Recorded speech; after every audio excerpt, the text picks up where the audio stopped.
3 things to do to step out of the drama triangle. We do not have to participate in drama. You're just running away from your problems. You're not facing them. You're not dealing with them. We're constantly trying to escape. We're trying to numb. How can I speak the truth, but do it with love? This has the power to transform family legacies. Ladies and gentlemen, welcome to the Extraordinary Family Life Podcast. We're your hosts, Greg and Rachel Denning. Excited to help with some parenting strategies today. And this one, man, this one's important because it's so challenging. We do not have to participate in drama. You can literally choose to live differently. You can choose not to participate. Mm-hmm. And so even if your siblings or your neighbors or people at church or work, there's drama happening everywhere, right? So everywhere you go, there's just drama. And I realized I started reading about people and then occasionally meeting somebody like, they don't participate. Mm-hmm. So even if the squabble's going on right there, they don't engage in a dramatic way or sometimes at all. Yeah. And they're living free from human drama. And I was like, yes, where can I get me some of that? Yeah. And so that was our commitment. And so going into our relationship, our marriage, you and I were pretty committed to be like, hey, we're not going to have these big, explosive, dramatic fights, and we're not going to play these drama games of the silent treatment or the insulting or whatever. Like, no, I don't want any of that crap in our marriage and definitely not in our family. What we're going to talk about today, stepping out of the drama triangle, does not mean abandoning your family. It doesn't mean avoiding the challenges or problems that you face. That one's really important. This is not avoidance. You can face and handle the conflict, the differences, the disagreements, whatever needs to happen without participating in drama. Yeah. Or often, which is usually the case, making it dramatic. Right. It's like, no, we can disagree and we can work through this without getting stuck in some drama pattern. And in order to solve a problem, there has to be conflict. But that conflict doesn't have to be ugly. It doesn't have to be dramatic. There may be some unpleasantness to it because I'm not going to say that it's always comfortable. Right. There's going to be discomfort. There doesn't have to be big emotions. Yeah. And oversensitivity. But the difference is there's no resolution. Conflict has a resolution. That's the purpose of conflict. Where drama and the drama triangle, it's essentially like the same thing is going around and around in circles, and it's just repeating itself every so often. Yep. There's no resolution. Right. And if we can go in with purpose and we're extremely deliberate about it, then many things can be resolved for good. Now, I know even while we're saying this, some of you are like, that's not possible. I've never seen it. I don't know anyone who lives like that. I've never seen a family exist. But I want to point out that it does exist, that it is possible. I think most people get stuck in some form of a drama triangle, and it just goes on indefinitely. Right. And they still haven't learned how to actually step out of the drama triangle and to create new patterns. And so that's what we want to talk about today. And in fact, I want to make this strong promise because I feel like when people have a surety, it helps to have them more confidence that they can do this. And so I'm telling you, these strategies will work and can help you step out of the drama triangle in like 3 days if you listen and apply whenever the next drama triangle experience arises. So let's talk about what are the 3 roles, because this is a triangle, of course, and it means that there's 3 points. There's 3 roles generally within any family drama triangle. And the 3 roles are the victim, there's the rescuer, and there's the perpetrator. Okay? So to make that up, so there's one who's persecuting or perpetrating. There's the person on the receiving end, the victim. Being persecuted. And then somebody steps in to try to be the rescuer. Exactly. When we're saying the victim, it's not actually someone who is necessarily an actual victim. They're simply playing the role of someone who is being victimized. So they're acting like a victim, if that makes sense. Okay, so second, the rescuer. The rescuer is the one who's like, let me help you. Let me do it for, okay, I'll take care of it. I'll do that for you. And they are, essentially there to help meet the needs and come to the aid of the victim that needs the help. But the problem is that rescuers often are sacrificing their own time, their own energy. They can often become resentful. Hmm. And so, okay, so the persecutor is someone who's saying, this is your fault. So we can think of the persecutor as someone who's inflicting the pain, inflicting the he's victimizing, right? But it can also be someone who's blaming, who's pointing fingers, who's being critical of the other person, right? So in some ways, parents very often are perpetrators because unfortunately, many parenting strategies focus on blame, punishment, and criticizing. Yeah. And so in that case, a parent is the perpetrator. And of course, that's what we're going to talk about today. Right. It's like, how do we switch these roles so that we're not running away from the problems? We're not avoiding the problems. We're not avoiding the issues that are real, but we're learning how to actually resolve them rather than ineffectively getting stuck in this Yeah. drama triangle. When we step into the drama triangle, it's not a positive thing. It doesn't produce the outcomes we want. It doesn't produce the results we want. So we have to learn how to switch these roles so that we can move into a positive space. We can move towards resolution.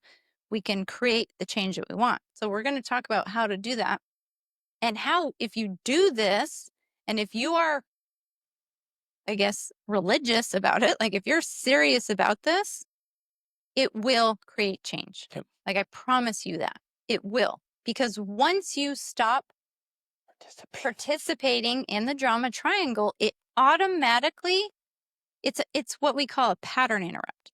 It interrupts the pattern of what has been occurring. And so it automatically requires that the other people in the drama triangle also have to become conscious because in a way that's what's happening. Everyone's operating unconsciously. They got into these habits and now they just occur. And so when the situation arises again, everyone's like, "Oh, I know my role. I've memorized this line. I know my part in this play." Yep. And so it's unconscious behavior. It's automatic memorized behavior. But when you step out of the drama triangle and now suddenly you're over here and you're not saying your lines and you're not doing what you usually do, they're like, "Whoa, They have no idea what to I," do. and so they have to become conscious to start thinking about, well, wait, how do I respond to this new role that's now on the stage? So to emphasize this, it only takes one person Mm-hmm. to become Exactly. conscious and say, wait a minute, I'm taking a step back here. I'm not going to participate. And then the other two in this case won't know how to respond. They'll Mm-hmm. have to respond Right. differently. Some of you might be thinking, well, that's just unrealistic. It's just not possible. Like this person does something mean to that person and there's little and defenseless. So I have to step in. Mm-hmm. Like there's no I have other to option. rescue. There's somebody being mean. There's somebody being victimized and I have to rescue. How can this be any different than what it is? That's just reality. And I can hear people thinking that, right? There's like, well, that's it. It happens. Mm-hmm. What are you talking about? It can't not happen. And that's where we're going to get into these Right. roles. But you have to be aware is like, there is a different response. Well, especially in a scenario like that, we have to understand that we have to give a different response because otherwise, what we're unconsciously doing is training that child to look to others to rescue them rather than to develop their own skills to be able to rescue themselves, right? To be able to stand up for themselves, to be able to have the confidence to find solutions and answers. And so And we interestingly, we're perpetuating the training of the persecutor. that too, That they, right? I can keep doing this, Right. I and can that's keep being behaving trained. this way and people are going to respond to my bullying. Yeah. Yeah. And so it's almost our moral obligation to not continue to rescue and to give and teach the tools so that our children have that competence and ability to be able to handle themselves in the world. Yep. Right. I want you to just write this down, deeply Memorize it, ingrain it tattoo it into your in your life. brain. People treat you the way you train them to treat you. Exactly. That is true in every scenario you can think of, and particularly at home and in family.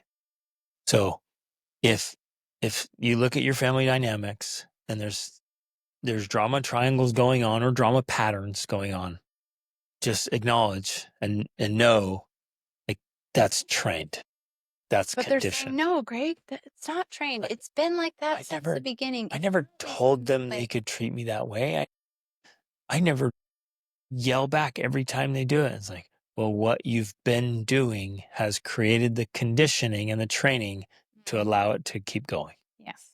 Okay. So important. So we're going to tell you 3 things to do to step out of the drama triangle. Or any drama pattern. Until you resolve the issue, it is going to keep resurfacing. Yeah. And that's what we want to emphasize, because that's our entire approach about how to create a better, more extraordinary family life. If you resolve the issues, then guess what? They go away. And you don't have to keep dealing with the same ones. You get to move on. You get to solve new challenges, right? But you don't get stuck in continually solving the old ones. That's the point. Well, not even solving them, just enduring them. Yeah, because you get stuck in the old patterns and you just deal with it indefinitely. Okay, so here's the 3 things that you can do to step out of the drama triangle. And I promise that this works if you actually really do it. That's the only key. That's the only thing you have to do, is to do it. And the very first one is so easy because it doesn't actually require you to do anything. All it requires is that you stop doing what you have been doing. That's it. All you have to do is literally stop. So if, say, the situation comes up again, it's the same old thing, that, oh, here we go again, here's what's going to happen. If before it happens or after you've already started, you stop yourself, that is the first step to stepping out of the drama triangle. So if you always say the same things or do the same things or respond with the same emotions, just stop. That's it. Stop. I have to emphasize this to you. This is temporary. I'm not telling you that from now on forever, you don't do anything about your child's behavior or your spouse's attitude or whatever. And we're also not It's an saying ongoing thing. we're also not saying don't correct it. Well, we're going to get there. Okay. We're going to get there. We're just saying don't It, do what you've been doing, or at least in the way you've been doing. whenever we are in this automatic, memorized, unconscious behavior, we have to step out of it and we have to go from one of the reasons we're there is that's the known. You might think, well, why would I want to be in drama and chaos? Well, sometimes our body wants to be there because that's what we know. We're familiar with that. We're like, oh, this is familiar. I know this. This is normal. This is usual. And if we stepped out of that, our body's kind of like, and our brains, like, what's going on? This is different. That's actually where Kind we of freaks want out. to be. It does. The brain will Freaks freak out. I don't know what to do. I don't know what to do. Right. And it'll be like warning lights going off, flashing in there. Like, I don't know what to Do do. something. Do something. And so you're like, well, okay, I'll do what I've always done. And that's the problem. Right. And so what I'm saying to you is that's actually what you want to do. You want to step out of the drama triangle and you want to step from the comfort and the known into the unknown. Because when you step into the unknown, that's when you can begin to create change and to step into a new role. And that's what we're after. Stop. I'd like to give a specific strategy in that moment because that's going to happen. Like of what to do next? No, just in that moment. Of how to stop? Yes. So, Okay. well, no, you stop. So you're like, okay, I notice what's happening. Here it is again. Rising. I'm Yeah, starting to get I'm feeling it. Like Right. I can see. Let's do siblings are fighting because that's Right. a very common. So your kids are fighting. You usually do one thing. So The now rescuer. after this conversation, because your kids are going to fight again today and tomorrow, when your brain starts to freak out and starts to say, well, I don't know what to do. I don't know what to do. I have to do something. Right there in that moment, just take a couple deep breaths. So you calm down. It's like just chillax, and then start thinking, well, what could I do differently? Yes. And we're going to give you tools and strategies here. I think ties into step number 2, really. But we want the brain to start saying, I don't know what to do. I don't know what to do. Do something. Do what you know. Do that. You want it to go, what can I do? What can I do differently to create a different result? So you want the brain to start helping you look for better solutions. And then we move to number 2, which is developing more of this awareness we're talking about, is we have to name or identify what is going on and what role we are currently playing. So this is where we have that space of like, okay, wait, here I am. I'm in the drama triangle right now. What role am I playing? Am I being the victim? Am I being the persecutor? Am I being the rescuer? Like, you've got to get really clear on what's happening so that you can start to identify, oh, Yeah. And don't necessarily do it out loud. This is in your brain, especially at first. You don't say, husband, you're being the persecutor right now, and I don't like it. Right. This is happening internally. It's helping you develop this awareness so that you can focus on what you can do to change the drama triangle, because you can't make your husband stop being the persecutor or the rescuer or the victim. You have to change your role in the triangle, so then it, in a way, forces or encourages them to then change their role, because you're no longer supporting them in their role by staying in the drama triangle. So you focus on naming it.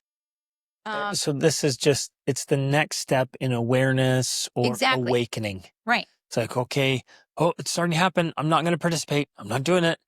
Okay, now what is happening? What's going Exactly. on? I'm almost like I'm objectively stepping away and looking back at it. It's like, Right. You're what's watching going on yourself. here? I guess I just want to clarify this a little bit, because to many people I know, they want action steps. They want to know what to do. And yet we're trying to we're trying to take something that doesn't feel like an action step. It's internal awareness, and we're trying to make it into an action step so that you realize, wait, no, this is actually important.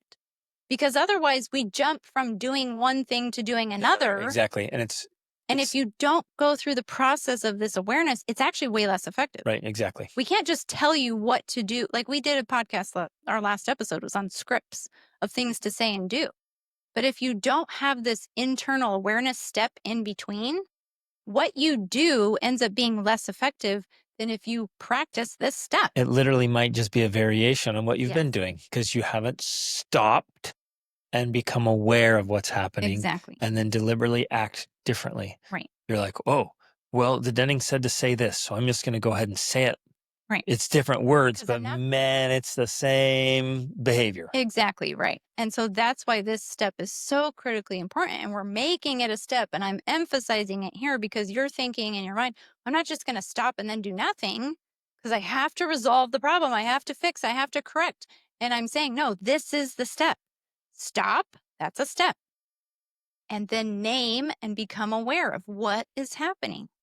Get clarity. Watch yourself like you're in a movie. What is happening, and even play it out, right? What usually happens, and how am I participating in this? Because when you have that awareness, then you can move into understanding how to switch the roles. And you will likely have to do this with all of the different drama triangles that are happening in your family. Okay. So after we have done step 2, we've named the role that we're playing in this specific scenario. So let's talk about the new roles in the empowered triangle, right? Because we're not going to be in the drama triangle anymore. We're going to the empowered triangle, which helps to find real and lasting solutions, not just continually trying to manage symptoms with things that don't last, because we don't want that. So if we are a victim in the drama triangle, we're going to move into the role of creator. And so instead of thinking about, woe is me, I'm so picked on, poor me, I'm the It victim feels here. helpless and hopeless. Yes. Like there's nothing I can do, Right. which I love. That's why the creator is the Mm-hmm. opposite of It is victimism. the opposite. And I'm sitting here like, I can't do anything. They're doing this to me. Yes. A creator says, wait a minute, I have options. Mm-hmm. The I creator can, says, what do I want? I What can do be I want? creative here. Right. I can think of alternatives. I don't have to sit here and play the victim. I can do this, or I can do that, or I can do this, or I mean, on and on and Right. on. Like, here are all the things I can do instead of sitting here and being a victim. Yes. I love that you actually said that it takes the victim and flips it to almost its opposite, a creator, because one of the things that was super empowering and powerful for me in my this journey of motherhood is that I remember, and I don't know why it stuck with me so much. I guess just because it worked for me. But I remember thinking or hearing from somebody that whatever you think the opposite. And so when I approached a drama triangle like this, and I would stop what I usually would do, I would tell myself that. I would say, whatever you think the opposite. And so if I felt like saying something like, you're so lazy, or you're so this, or this always happens. I would literally sometimes, at least just to myself, maybe if not out loud at first, I would say the opposite. They're not lazy, or I would pick a positive, they're hardworking. And I would start literally thinking the opposite or telling myself the opposite of what I previously believed. So if I saw myself as a victim and I'm like, I'm so picked on, I'm I have to do it all myself, I would switch that. I'd be like, I don't have to do it all myself. I have lots of help. And yes, of course, at first my brain would say, well, that's a lie. It's not true. But it doesn't matter. That doesn't matter, because guess what? The other thing is also not true, at least not 100% of the time. And if you believe that, well, that's not healthy and it's not helping you, because long as you believe that, you're going to continue to have more of that in your life. If I believe my husband is lazy, guess what? He's going to be more lazy, and I'm going to see more evidence of him being lazy. Mm-hmm. So we have to switch what we think, because when we do that, we also look for more evidence that that is also true. And then we actually create and help create more of that in our life. So whatever you think the opposite. That was what really empowered me. So as we go through these roles, I want to think about that, and I want to, encourage and emphasize that. And it's so much easier to do like right now in a calm moment when it's not happening. Yeah. In the moment, like you get activated and your brain kind of shuts down and you're getting into it. Your brain isn't going to be like, let's sit here and think of creative options. How can I do the opposite? But if you do it from a calm state, it's so empowering. So let's go through the scenario. For a second, look, can I interject Yeah. for a second? Because I guess that's why I emphasize this strategy, because for me, that worked even in the moment. I don't know why. And for some people, it may not work. Oh, I get what you're saying. But you're like, okay, think the opposite. So Whatever I think, stop think and the trying to opposite. catch And yourself. my brain would come up with the opposite, and that would help me get out of the drama triangle, because I'm literally thinking different thoughts. Most people are so emotionally distressed in the moment that they have a very hard time thinking. And so for me, I would think through this outside of the situation. It's like, okay, whenever the kids are fighting, I'm always think I'm going to go over there and discipline them. I'm going to go over and yell at them and threaten them, like, stop that crap. So what would be the opposite? Like, oh, I'm going to walk over and hug them. Mm-hmm. When my kids are fighting, I'm going to walk over and hug them. Bam. There's the opposite. And for me, at least, like if I try to anticipate it, then it's easier to think it in the moment. Oh, they're there fighting. Oh, I was going to go hug them. I'm going to go try that. Right. And you do something different. Mm-hmm. Yeah. Yeah, that definitely, because if we always go back to number one, and we at least stop what we usually do, whatever the normal is for us, I feel like that's the space where we can remind ourselves, whatever I think the opposite. Like, let me try doing something I wouldn't normally do, and that begins to interrupt this pattern. Love it. So anyway, so victim creator, sorry. So in that space, it's simply about, well, no, I'm not the victim. I'm a creator. What do I want in this scenario? What do I want to change? What do I want to be different? What are my options? What are my options? Yeah. For the rescuer moves into the role of coach. I love this one. Mm. Well, I like coach, or you could do mentor, you could do teacher. Yeah. Basically, instead of stepping in and doing something for the victim and then, disciplining the persecutor, you're like, well, how can I teach here? How can I Well, this coach goes here? How back can to I the mentor? scenario you gave of where, if you're constantly rescuing the child from another child, you're not empowering them to be able to do that on your own. But if you become the coach, so like in a scenario like this, I go in with our children, our two girls specifically, and if they're arguing or disagreeing about something, I go in and I coach them through how to handle it. Yep. Why don't you try saying it like this? Why don't you try using a voice like this? Because right now your voice sounds like this, and maybe I'll imitate it. It sounds like this, but you can try a different voice like this. So I'm literally giving them the tools. I'm telling them, but I'm not doing it for them per se. Yes, that's the I'm not difference. saying stop treating your sister like that because she needs you to be nice. I'm saying you need to tell your sister, please don't treat me like that, because I don't like being treated like that. And so I'm showing them how to do it. Yep, 100%. And this can be true with a spouse. And that's more challenging. So if a husband's trying to teach or coach or mentor his wife, ooh, it's generally much more challenging than with a child. Same with the wife. Wife's trying to coach her husband. And so it needs to be done with tons of diplomacy and tact, but that still is the solution. Yes. So instead of trying to be the rescuer, you start teaching. And I would say with spouses and with children too, I think the best way is with tactful questions. I'm going to add an element because again, I feel like with between spouses, it can be a little more challenging because there's different dynamics there, of course, with the male and female. And so there's another level because you and I both know that if your wife specifically is upset and she needs love and support, the best thing you can do is go to her, hold her, listen to her.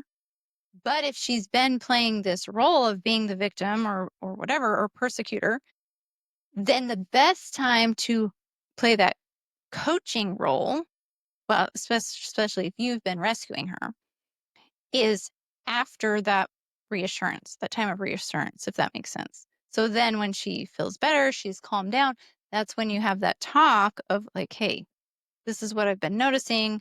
What can we do differently? This is what we need to change. I need to stop rescuing you because, it's not making you stronger or whatever. But it's kind Or of I need to in some stop ways, rescuing the children from you yes, because what's going on? Right? Like right. And in some ways, this also does work with children because sometimes that's what children need in the moment, and then later they need the 100%. coaching. Yep. But what we're trying to do is see it from this framework of like, okay, instead of playing this normal role of where I come in and rescue, I'm going to switch my role here. And if I become the coach, then of course the next level is knowing when is the best time to do that coaching because sometimes all your kids need in the moment is like a hug Yep. and some reassurance and some love. And then later you're like, hey, let's talk about it. Let me coach you. Yeah. Well, it's Like, time and it tactic. requires awareness. And then so if wives want to coach husbands, a husband's greatest need usually is to be respected. He needs to feel Mhm. respected. So if you're like, husband, I'm going to coach you about how to handle this, he's not going to take that very well. Yes. And so you're not going to step in and I know better and you suck. You're Mhm. ruining our lives. Every time you come home from Not work, gonna go over. screaming and yelling, like that's just not going to work out. And he's not going to want to listen. So it's knowing when, like you pointed out, when to do this, but it's also practicing tact. Like, how can I handle this so it's not disrespectful, but it's creating the awareness.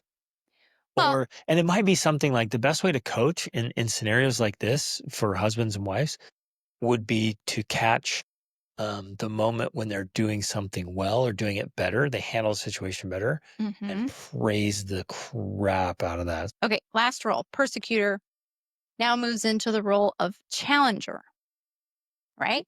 So it's essentially like, how can I speak the truth, but do it with love? Because in some ways, persecuting is essentially trying to tell someone what they did wrong or tell someone where they messed up, right? And as parents, we feel like that's our job. My job is to tell you when you've messed up. My job is to tell you how to do things better. My job is to punish you when you misbehave.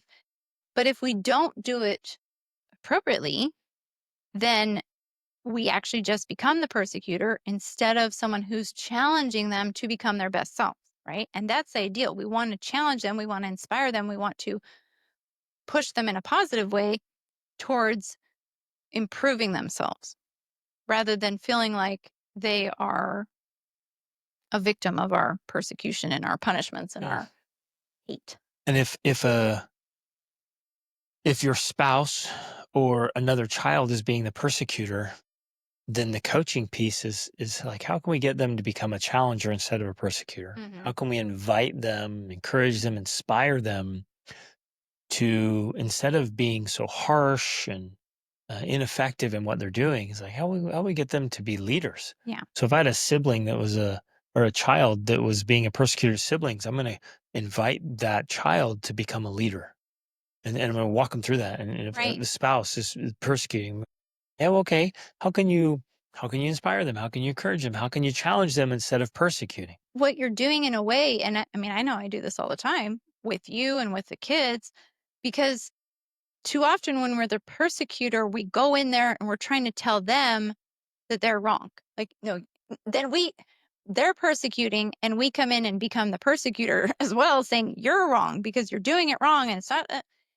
And very often, what I love to do that works, say with my two girls again, if the older sister is getting after her younger sister about something, I don't go in and dismiss that.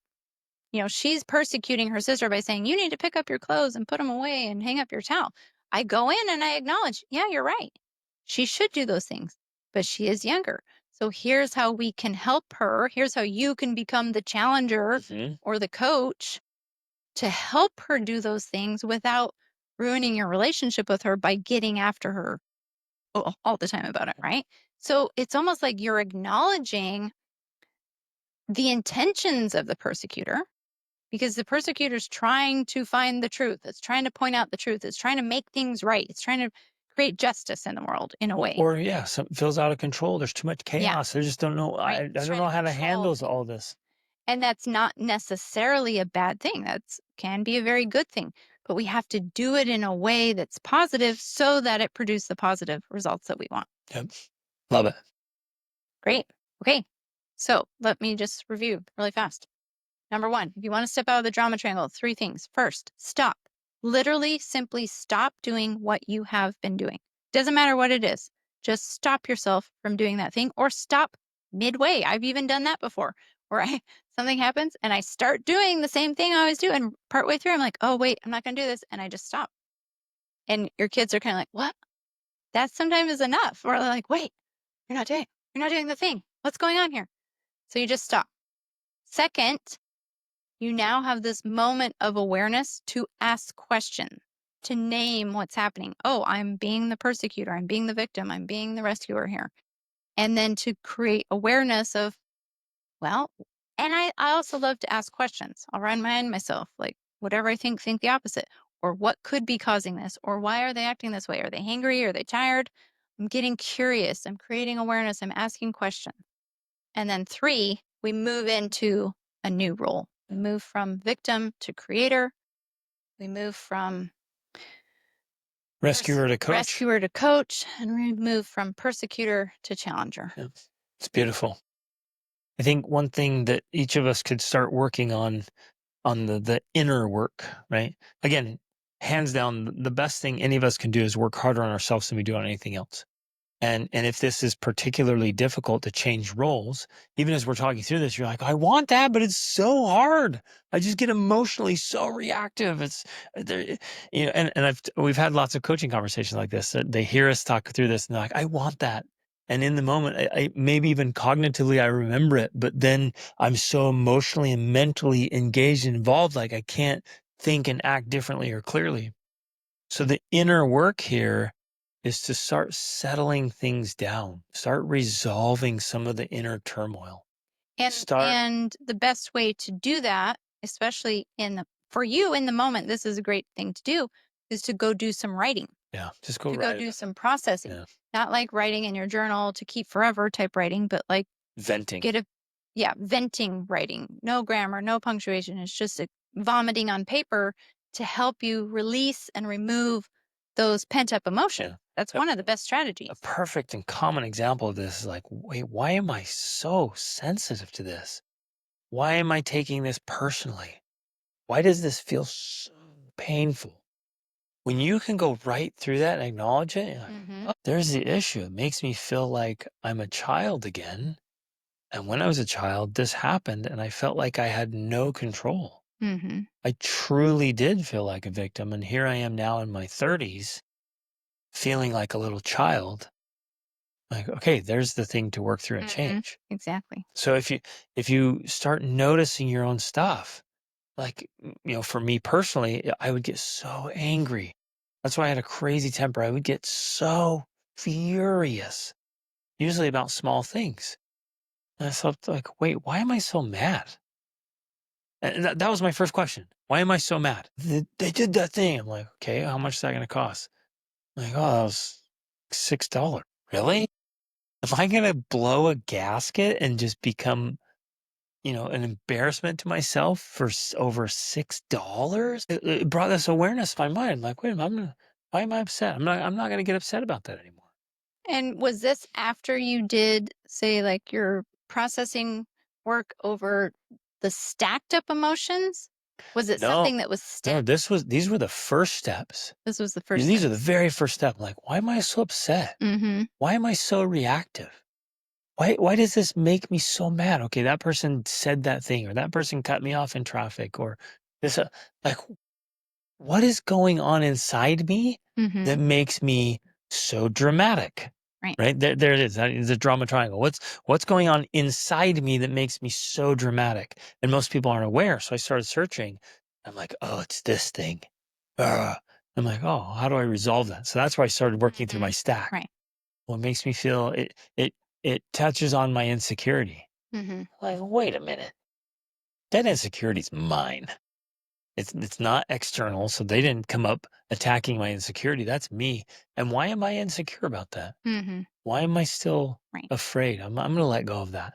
And I process and let it go. And something else happens. Well, why is that? Oh, yeesh, it's touching on my fear. What is my fear? My greatest fear is like being alone. I never want to be alone. Well, okay. How am I going to resolve that? I'm going to work through that. Me exploding and having a crazy temper is more likely to lead me to loneliness than anything else. Exactly. So I'm like, this isn't serving me. Wait a minute. My anger is actually going to drive people away from me, which it was doing. Having a temper Mm-hmm. was driving people away. And I was getting angry because my greatest fear was being alone. The Mm-hmm. irony, right? Yeah. It was collusion. So anyways, that's what I started asking, and I started processing and doing the inner work. And then as I let things go, I'm like, okay, now I can be at peace. I can be calm, even when there's real conflict, an uncomfortable conflict. Like, no, I'm good, because we can just work through the problem, not absorb the problem, taking it personally and being reactive and super dramatic. I don't have to. Like, let's set the issue on the table in between us, and let's not make it about us. Let's focus on the thing. Well, and I think it's important here because in a way you're adding maybe sub steps to say number two, Mhm. because in some way, because if you go through those steps, you are going to step out of the drama triangle.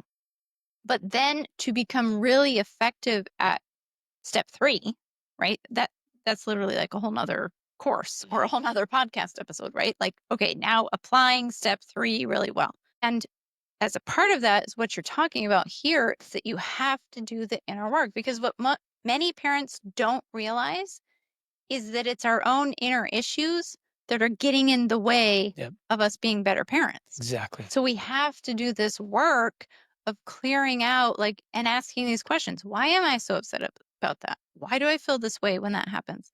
When we clear that out, now we have the space to be able to, as our best selves, interact with our children to help them resolve the issues rather than bringing our own issues to it. And then it kind of muddies the waters Yep, in a way, right? exactly. And so that's something important, I think, to Crazy especially important. end on, Yep, because I want you to be confident that this approach will work. 100%. But I do want you to know that as you move ahead with this approach, yes, you're going to find additional obstacles to overcome. That is the journey, that's the process. And that's what makes you so much better and more powerful. Exactly. And it's worth emphasizing here that whatever role you are playing, persecutor, victim, or rescuer, there's usually some kind of inner issue, something on the inside that's putting you in that role or keeping you in that role. Yeah. So we resolve on the inside, then it takes care of the outside. Right. Love it.